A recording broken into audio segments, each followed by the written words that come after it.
네, 팀 돌리도의 발표자 배지원입니다. 반갑습니다. 저희 팀은 서울시 내 다회용컵 반납기 입지 선정 및 서비스 고도화 방안 도출을 주제로 프로젝트를 진행하였는데요.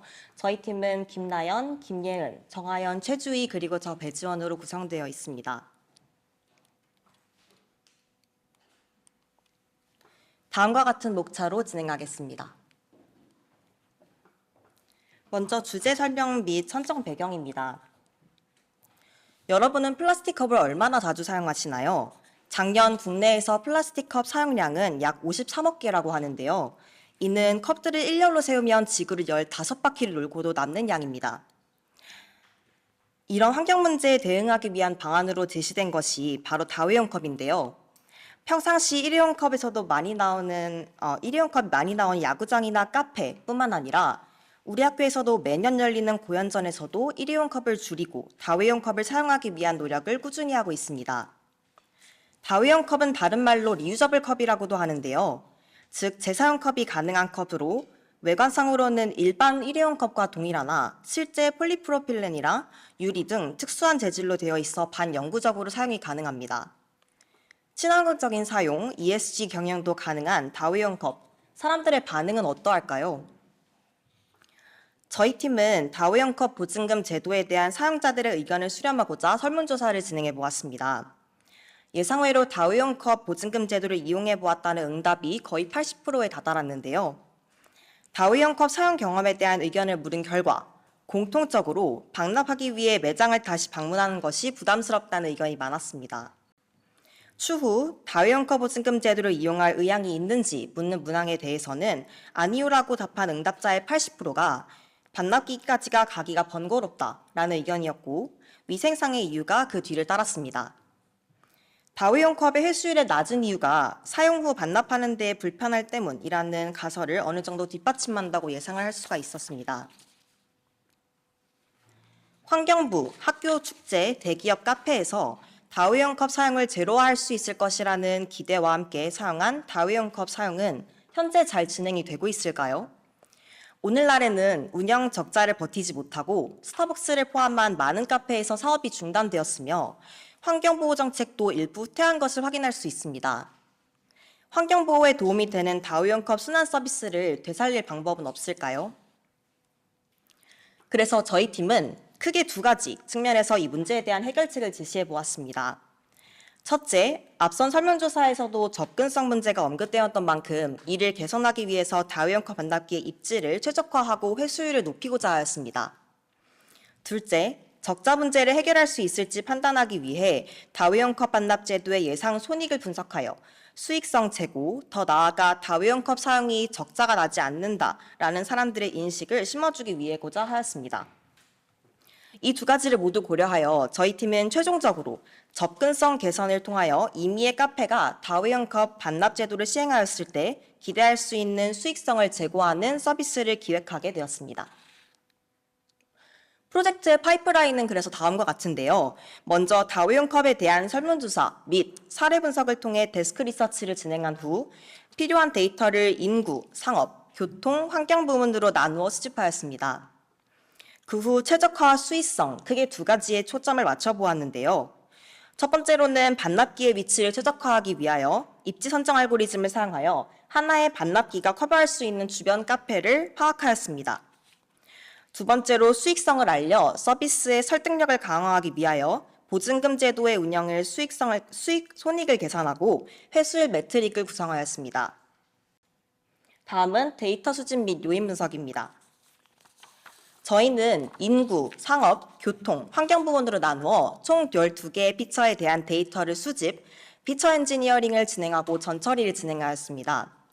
앞에서 한 설문조사를 바탕으로 근방은 300m 이내로 설정하여 다용기 반납기를 사용한 의사가 있는 반경 내에서 조사를 할 수 있도록 하였습니다. 요인 분석 과정입니다. 다회용 컵 반납기 입지 선정에 어떤 변수들이 중요한 영향을 미치는지 파악하기 위해 라쏘, 리지, 엘라스틱 넷을 사용해 다중회기로 각 변수별 회기 개수를 이용해 중요도를 측정하였습니다. 결과적으로 저희는 일라스틱넷을 이용을 하였는데요. 일라스틱넷은 L1, L2 기제를 동시에 사용함으로써 다중공산성을 해결하고 변수 선택 및 차원 축소가 모두 가능하며 과적합을 방지할 수 있다는 장점을 가지고 있습니다. 이후 VRP를 확인하고 상관성이 높다 판단되는 변수들을 제거하여 요인 분석을 진행하였습니다. 요인 분석 진행 결과 선정된 피처와 중요도입니다. 일회용품 소비 정도, 근방 쓰레기통 개수, 매출 추정액, 지가, 지하철역까지의 거리, 근방 공공시설의 수, 버스 정류장까지의 거리가 중요하게 나왔습니다. 전체 데이터에 다시 스케일링 과정을 거친 후 변수 중요도와 스케일된 변수값을 썸 프로덕트하여 MCLP에 사용된 스코어를 산출해 보았습니다. 입지 선정을 위한 MCLP 알고리즘인데요. MCLP 알고리즘은 주어진 자원으로 최대한 많은 수요지를 커버할 수 있는 후보지를 선택하는 문제를 다룹니다. MCLP는 이 모델에서 수요지를 커버되는 주변 카페들로 나타내고 후보지는 스코어 기반의 중심 카페들을 나타냅니다. 제약 조건들은 선정된 위치 사이의 거리 300m로 제한해 두었고요. 알고리즘의 과정은 다음과 같습니다. 이전에 요인 분석 매트릭을 목적 함수로 스코어를 추출했는데 그 스코어가 포함된 높은 지점부터 선정하되 제약 조건을 고려하여 최적화 솔버 SCIP를 통해 상위 n개의 최적 입지를 선정합니다.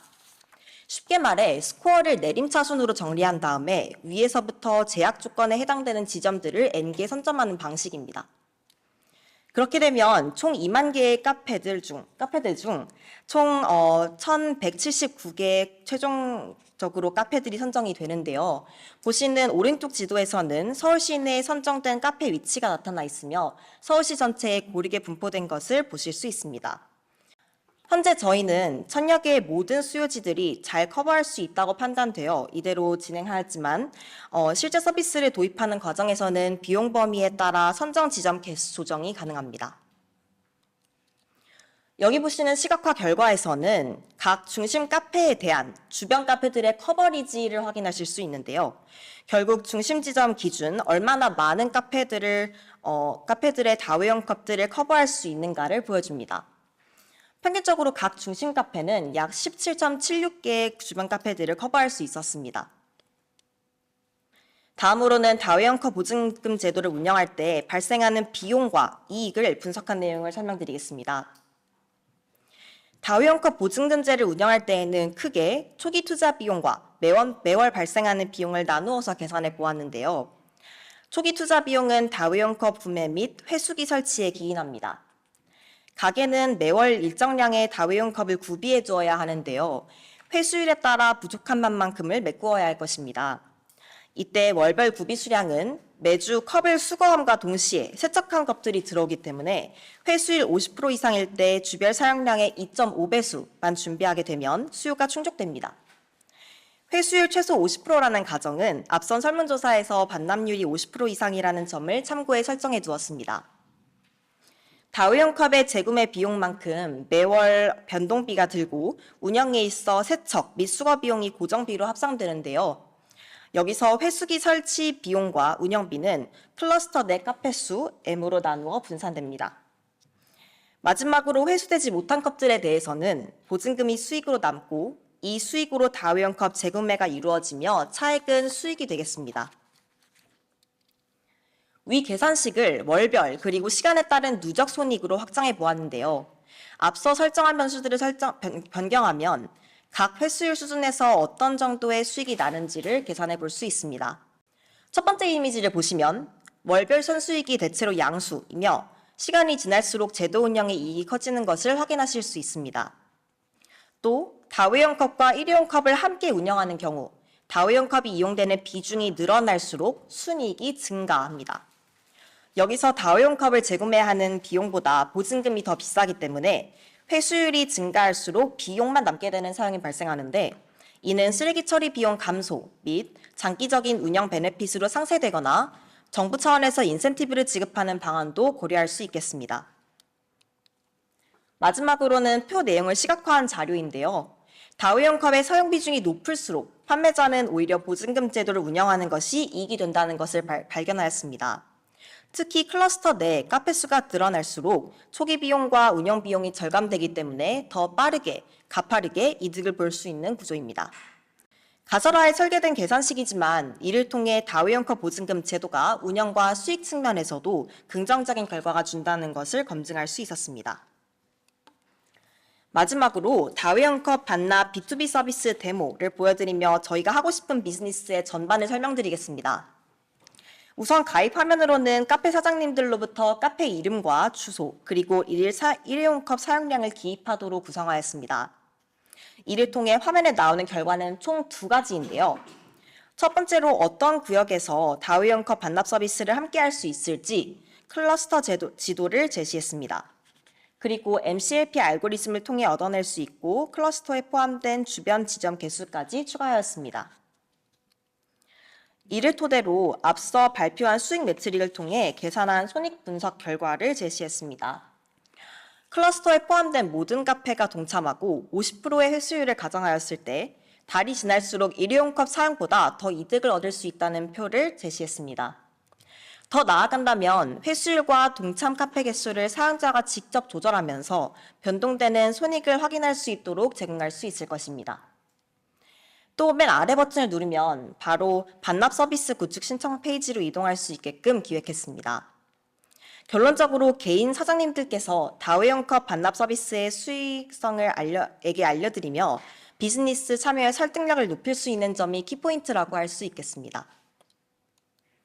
마지막으로 해당 비즈니스의 의의 및 추후 과제를 제시하며 발표를 마무리하려고 하는데요. 비즈니스적인 측면에서 수익 계산표를 가시적으로 보여줌으로써 다우형컵 반납 사업에 대한 인식을 제고할 수 있고 우리가 원하는 범위를 설정해 그 안에서 최적 입지를 선정할 수 있게 하면서 단순히 서울 전체가 아닌 타 지역 또는 좁은 구역으로의 확장 가능성을 확인할 수 있었습니다. ESG 경영 또한 달성할 수 있는 요소이고요. 환경 및 사회적 기여의 측면에서는 기본적으로 환경 보호를 이루어낼 수 있고 조합 결성의 방식을 통해 대형 프랜차이즈가 아닌 개인 카페 사업장에서도 다우형컵 반납 사업에 참여할 수 있도록 지원함으로써 초기 투자 비용이 높은 환경 비즈니스의 단점을 보완할 수 있겠습니다. 이상으로 발표 마치겠습니다. 감사합니다.